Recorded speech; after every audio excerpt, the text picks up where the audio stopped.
Hello दोस्तों, नमस्कार। आपके मेरे ब्लॉग आरबी ब्लॉग्स में स्वागत है, अभिनंदन है। आज मैं पहुंचा हूं ग्राम सभा इनोलो के गंगोड़ा गांव में, जहां पर मुझे हमारे पुराने मित्र राकेश नाथ जी मिले हैं। इन्होंने यहां पर कई आंदोलन करने के बाद इस सड़क का निर्माण करवाया।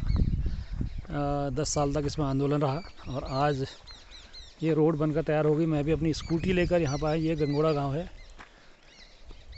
इससे पूर्व भी जब यहाँ पर आंदोलन चलते थे तो मैं पैदल यहाँ आया करता था अपनी न्यूज़ रिपोर्टिंग के लिए, और आज इस रोड पर आकर मुझे बहुत अच्छा लगा है। राकेश नाथ जी से आपसे मैं मिलाता हूँ अभी कुछ देर में। गांव में हम बहुत देर रुके हैं, चाय पी है, और हमारे सल्ट के ब्लॉक प्रमुख विक्रम रावत जी से भी यहाँ मुलाकात हुई। अचानक यहाँ आ पड़े हो, तो यहाँ पर आकर हमें इस रोड को देखकर बहुत खुशी हुई, और साथ में ये भी लगा कि इतनी सुंदर जो ज़मीन है, देख रहे हैं आप, ये ज़मीन आने वाले दिनों में रिजॉर्ट और अन्य व्यवसाय के काम आएगी और लोगों को यहाँ पर रोज़गार मिलेगा। नीचे नदी का किनारा है और बहुत सुंदर जगह है। आने वाले दिनों में यहाँ पर रोज़गार की बहुत सारी अपार संभावनाएं हैं, फलोत्पादन से संबंधित, पर्यटन से संबंधित और कई प्रकार की संभावनाएं हैं। और आपको मैं अपने वीडियो में श्री राकेश नाथ जी से मिलवाऊंगा, जिन्होंने इस रोड के आंदोलन में मुख्य भूमिका निभाई, और आज ये रोड बनकर तैयार हो गई है। आप मेरे इस वीडियो को लाइक और शेयर करें और देखें और मुझे आगे की प्रेरणा दें। धन्यवाद। ये चाहत रही कि नहीं यार, अपना मकान तो पहाड़ में होना ही चाहिए, चाहे भले ही खेत बंजर छोड़ दो, मगर रहने का ठिकाना होना चाहिए। तो कोरोना ने काफ़ी लोगों को सबक सिखाया है, तब से काफ़ी मकान भी बन रहे हैं पहाड़ में। तो यहाँ पे भी जैसे मैं देख रहा हूँ कि यहाँ पे ये खंडहर मकान है, तो इनके भी मकान मालिक जो हैं वो गांव आने के इच्छुक हैं। सब रिपेयर कराने वाले हैं, सब बनाने वाले हैं। तो यहाँ पर खेती जो होती थी अभी तक, आज तक, तो क्या क्या यहाँ पर अनाज होता था? हालांकि आजकल हमने तो ये सुना है, अधिकतर हम न्यूज़ में देखते हैं कि जो जो मिलेट है, मोटे अनाज का, तो यहाँ पे तो काफ़ी कुछ संभावनाएं होती थी। तो कुछ लोग यहाँ करते हैं ऐसा। देखिए, जो पहले की बात अगर आप करें तो पहले यहाँ धान भी होता था, गेहूँ भी होता था, और आपका मंडुआ भी होता था। और अब गेहूँ के साथ बहुत सारी मात्रा में बथुआ भी होता था, बहुत सारा खरपतवार के रूप में। तो हर अनाज होता था। आज की डेट में अगर आप अनाज की बात करें तो कुछ नहीं होता। नहीं, आपको याद होगा जब ये रोड का आंदोलन चल रहा था तो मैंने एक अपने समाचार पत्र दैनिक जागरण में एक आर्टिकल भी निकाला था। यहाँ अमरूद बहुत होते थे। हाँ हाँ। अमरूद हो गए, और आपका आम। पेठे पेठे के इस्तेमाल में जो हमारा भुज भुज जो भुज होता था वो भी बहुत होता था। हाँ हाँ। तो इस आम हो गया। आम तो यहाँ लोग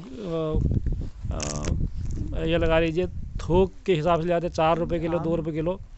तो आज उसका कुछ, इस रोड को बनने के बाद कुछ इसमें कुछ परिवर्तन आया लोगों में? नहीं, जो अभी तो देखिए, एक्चुअली में जो आम के पेड़ है ना, वो मतलब प्रोफेशनल तरीके से नहीं है कि बागवानी हो। वो तो हमारे बुजुर्गों ने जहाँ जो लगा दिया उस हिसाब से, तो वो बेचने के काम नहीं, वो तो पर्सनल यूज़ के लिए लोग करते हैं, खा लिया इतना ही। अच्छा, मतलब क्वालिटी इतनी अभी वो वाली क्वालिटी वाले आम अभी लोगों ने नहीं लगाए हैं यहाँ? नहीं, वो प्रोफेशनल तरीके से लगाना शुरू नहीं किया किसी ने। तो अगर आप ये कहें कि आने वाले दिनों में लोग प्रोफेशनल तरीके से आम के पेड़ लगाएं और एक अच्छी वैरायटी के फलोत्पादन का काम करें, तो उनसे आजीविका बढ़ेगी। हाँ, करने को तो देखो, पहाड़ में काम की कमी नहीं है। अभी भी अगर आप देखें तो हमारे ग्राम सभा में जो है वो खच्चर का काम करता है एक भाई हमारा, भुवन नाम है उसका। जी। तो वो, उसको एक लेबर जो है 15,000 रुपये की बैठती है। उसके बाद 3 लेबर हैं अभी, और वो तीनों की तीनों जो है बिजनौर से लाया है, वो नजीबाबाद बिजनौर से। मतलब यहाँ की लेबर भी नहीं है? यहाँ की लेबर इसलिए नहीं है क्योंकि यहाँ उसने रखा, वो लोग काम ही नहीं कर पाए पहाड़ के, वरना 3 लोगों को रोज़गार मिलता। जी जी। और वो कम से कम आज की डेट में नहीं हुई तो महीने का लाखों रुपए कमा रहा है खच्चर से। तो यहाँ काम की कमी नहीं है। आप बंदरान नगतले में चले जाओ, वहाँ लोगों ने, आप बगीचे की बात कर रहे हैं, ये बगीचे बना रखे हैं। तो वो लोग रामनगर के लोगों को जो है वो ठेके पे दे देते हैं अपने बगीचे। तो वो जी जी। साल का 1 लाख 2 लाख 1.5 लाख रुपए उनको उन बगीचों से आ जाता है। तो आने वाले दिनों में यहाँ पर कुछ होटल कारोबार का कॉन्सेप्ट चल पाएगा? हाँ, इसमें जो है टूरिस्ट का इसमें बन सकता है, क्योंकि जब ये यहाँ से बद्रीनाथ, केदारनाथ, हेमकुंड साहिब का जब ट्रैफिक जाएगा, जी। और हो सकता है कि आने वाले टाइम में ये एनएच बन जाए, या 4 धाम में भी जा सकती है रोड। नहीं, ये एनएच तो मुझे लग रहा है अभी तो स्टेट हाईवे तो है ही है। एसटी तो नहीं है अभी। स्टेट हाईवे नहीं बना है अभी? स्टेट हाईवे नहीं है। नहीं, पहले इसमें वेद में एक बार ऐसी कुछ सूचनाएं आ रही थी कि ये स्टेट हाईवे के रूप में नहीं, काम मुझे करेगा। इतना विश्वास है कि जब इसमें प्रॉपर डामरीकरण होगा ना इसका, जी। और प्रॉपर ट्रैफिक जाने लगेगा, तो एस एस तो छोड़िए आप, स्टेट हाईवे तो छोड़िए, ये सीधे एनएच में जाएगा ये। क्योंकि ये रोड जो है ना सीधे केदारनाथ, बद्रीनाथ और बना जोड़ हेमकुंड रही साहिब है, को हाँ। कनेक्ट करती है। तो टूरिस्ट रोड तो ही बनेगी। रामनगर से भी नज़दीक भी बढ़ जाएगा ये। रामनगर से बहुत नज़दीक है। आप इसकी बात करेंगे तो हमारा अभी इन्होंने नपाई की थी तो 19 किलोमीटर में मरचुला से ये। हाँ, मैं बीच में एक बार बात भी, पहले जब शुरुआत में जब आंदोलन हुआ था तो हमने ये सुना था पीडब्ल्यूडी के अधिकारियों से और हम्म। सरकार से कि इतने बड़ी 36 किलोमीटर रोड का एक साथ टेंडर नहीं होता बल्कि टुकड़ों में होगा। जिसमें आपने विशेष रूप से आंदोलन किया इसमें कि नहीं, 36 किलोमीटर का पूरा टेंडर किया जाए और तभी ग्रामीण मानेंगे, नहीं तो आंदोलन हमारा जारी रहेगा, चाहे आमरण अनशन ही क्यों ना करना पड़े। तो उसके बाद सरकार झुकी भी थी और माना भी था, और नियमों को से हटकर इस रोड का 36 किलोमीटर का टेंडर यहाँ पर डाला। हालांकि इसमें बीच में जो ठेकेदार शुरुआत में आए उन्होंने इसमें काम नहीं कर पाए। तो आज तो रोड ये दोनों ओर से खुल गई है। अब तो शायद मरचोला से यहाँ तक आना हो रहा है, छोटी गाड़ियाँ आ जा रही हैं। तो मैं आज अभी इस रोड में आया तो मैं बड़ा खुश हुआ और मैंने कहा मैं राकेश भाई को मिलूँगा और उनको विशेष रूप से बधाई दूंगा कि ये आपकी देन है।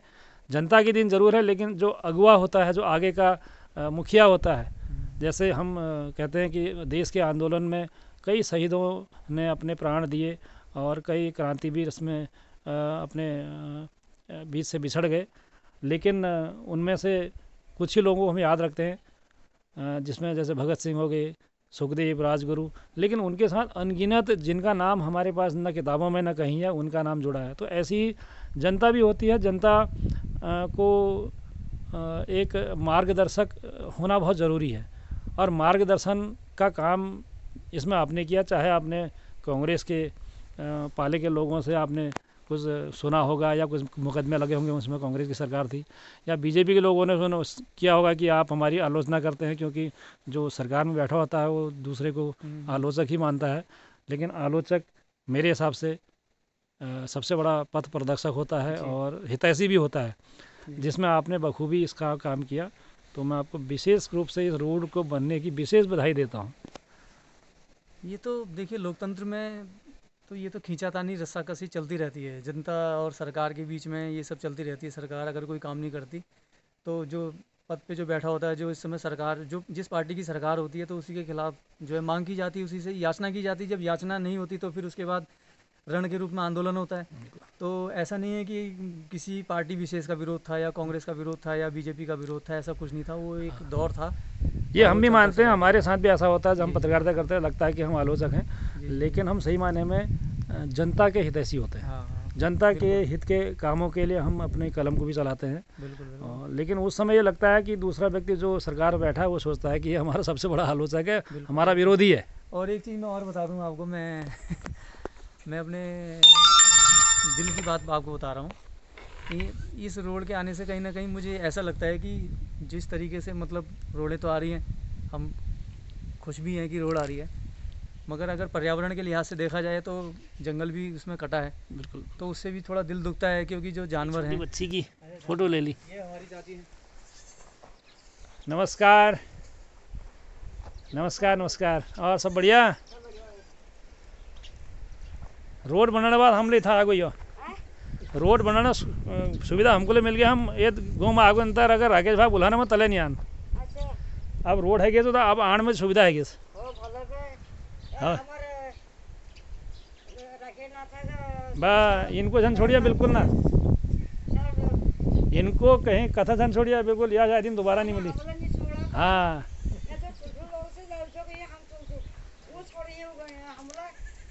अरे लोगों और ठोल हैं, लेकिन तुम ठोल यूँ से लोगों और ठोल है नहीं है, लेकिन तुम यूँ ठोल से। हाँ मैं अल्लाह कहूँ चाहिए कि यो रोड राकेश नातक था भाई। हाँ सौजन्य में बिल्कुल। अखिन बारा जिला पंचायत, अब अखिन बार अणीसा जिला पंचायत इनको लड़ा है। ठीक जी।